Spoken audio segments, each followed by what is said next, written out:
Do you design lately a lot of AI features? Do you have a lot of tickets on your Jira board related to AI topics in your product? I believe yes. This is a trend that stay with us for a long time and something that you cannot avoid. It's the moment when all the teams, all the products, they're trying to integrate AI features in to stay on the market. And for us as product designers, it's important to understand where is the baseline, how to make our AI features, the AI features in our product, to not look like an alien, to look very integrated, very seamless, and to have invisible UI. So what are the rules that establishing right now in this right moment when all appearing the new and new AI assistants and the new features that we can use? What actually the best behavior? What are the patterns? In this video, I will try to pass one by one all the existing patterns and they stay. If you agree with them, please put like thumbs up. If you disagree, leave the comments below and we discuss it later. Meanwhile, let's go. So let's start with the truth. AI is everywhere. It's in your search bar, your email, your car dashboard. But what are the past AI practices? The ones that you cannot even notice. And this our goal as product designers to get these impressions. Then the user cannot really notice them. They're absolutely invisible practices.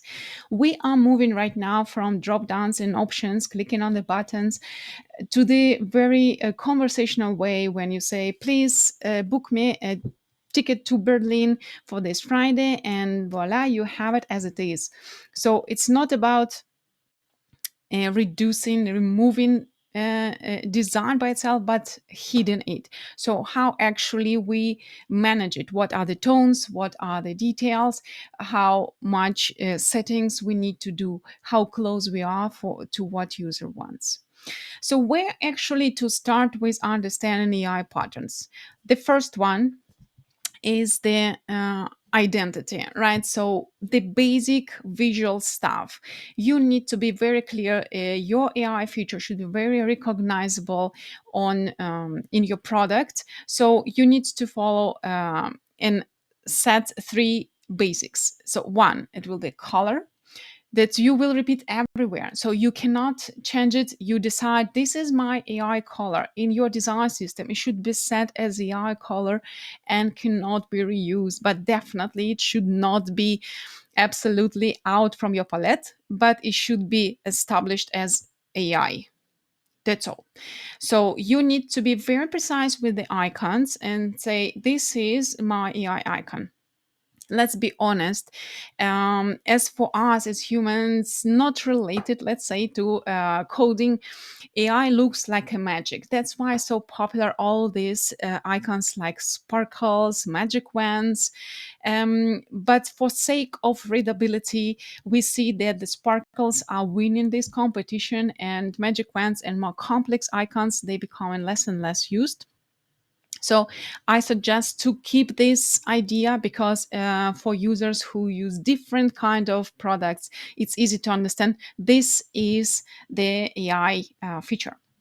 Okay, and another thing, and give if it's an assistant, yeah, maybe if it's just a feature like supporting the text or something, it's not important.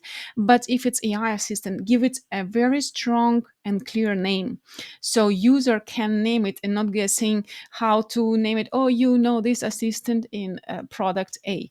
It should be clear. Set the name. So color, icon, name. There's something that will appear through all your products. It's simple. I not discover in America for you, but it's base of the base. Pattern number two is more helping user to not use to be consistent with the feature. So what does it mean? We need to have some nudges to help user to see you can use AI here, you can use AI there. In this case, it's like appearing beside your cursor, some floating bar with AI feature would be very helpful. Or some idea that's easily, maybe if your screen allows you in your product, you can use the corner part where it's always located your AI feature there on a toolbar, maybe. Also with use the colors that we discussed in pattern number one.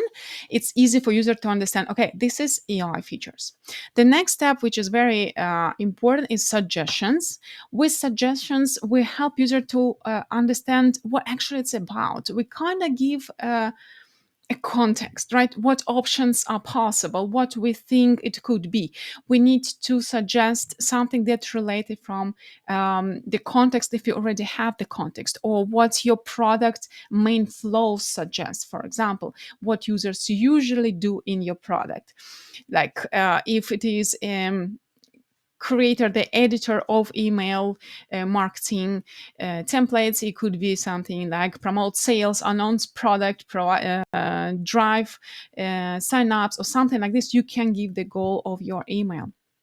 Another thing is templates. The templates help user also extra context. What actually could user write down in the very first message? Yeah, we help user to step in conversation with this. We reducing the concerns and helping to understand what system expect. For example, it could be very simple, like placeholder, helping to understand what AI is going to use as the base structure. Like, again, back to the email creator, it could be like topic, tone, length, or any other specifications you can do, and user can adjust it, can fix it, or go as it is. So for example, if topic has already the tone has, say, professional, user can go with this, or can change it to friendly, or more friendly, friendlier, professional. Okay, moving forward to pattern group number three. This group is related to tuning, adjusting how your AI works. So when we already have a good identity, when we invited user to conversation, to start conversation and creating the context by itself, to understand what is this about. The next group is actually about tuning, how your AI feature should sound, so user can adjust it, customize it. It includes filters that user can manage, okay, how actually what will work, what will not work. It will include model management. If your product has this, your AI feature and your product has these options, or like for example Nana Banana or ChatGPT, they have this pro option or different plans, like in ChatGPT, you can give this option to user when it can say, okay, it's good for me free, or it's good for me pro, that's matching better to my needs. Another feature, another pattern here will be personal voice. Is the setting of personal voice, when user can set how actually it will be the most appropriate for user needs sound. The AI will sound, what will be professional, it will be friendly, what is all about. So we have identity, we have started conversation, we said how this conversation should look like, who should sound like. Now is the time for patterns number four, pattern group number four, where we need to get user to grow the trust in our AI feature. To grow this trust, to make our valuable feature by itself, there are a few things you need to follow. The first one is you need to have caveats. The caveats will help user to understand, okay, something went wrong, but instead of showing 404 pages or any errors, AI should sound more like a natural, like human being. So you need to say, okay, ask for clarification, or be specific um, regarding what actually the results are about. So we need to prevent errors in the future for the user to not, if user already trust in your UI feature, and then start using it with no doubting. To avoid these pain points when something is wrong, you need always place this possibility, say, okay, this data is based on last year information, it could be changed for for this year, so please pay attention, or need to be checked regarding to this year. Another things is to having controls.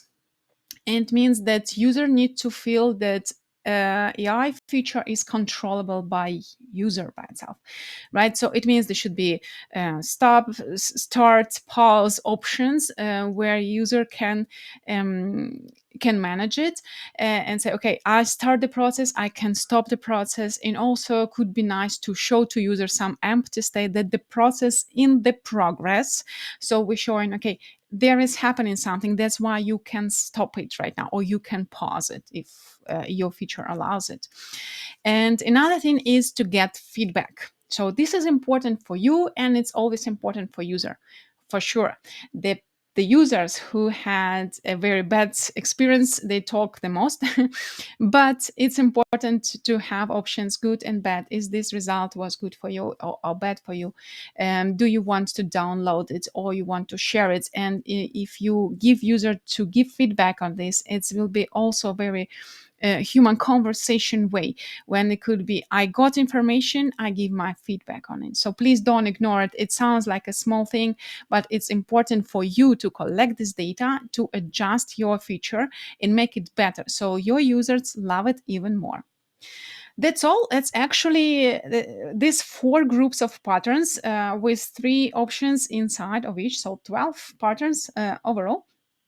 It's not so many, but it's the basic of the basic. If you follow this idea, if you have this in your product, believe me, it's already good enough to go with your users, to start growing, to start improving and become better as designers and as a product by itself. If you have any question, please leave them in the comments below. If you like it, please thumbs up. If you have any questions, also don't hesitate to leave something under this video. Meanwhile, thank you for watching and see you next time.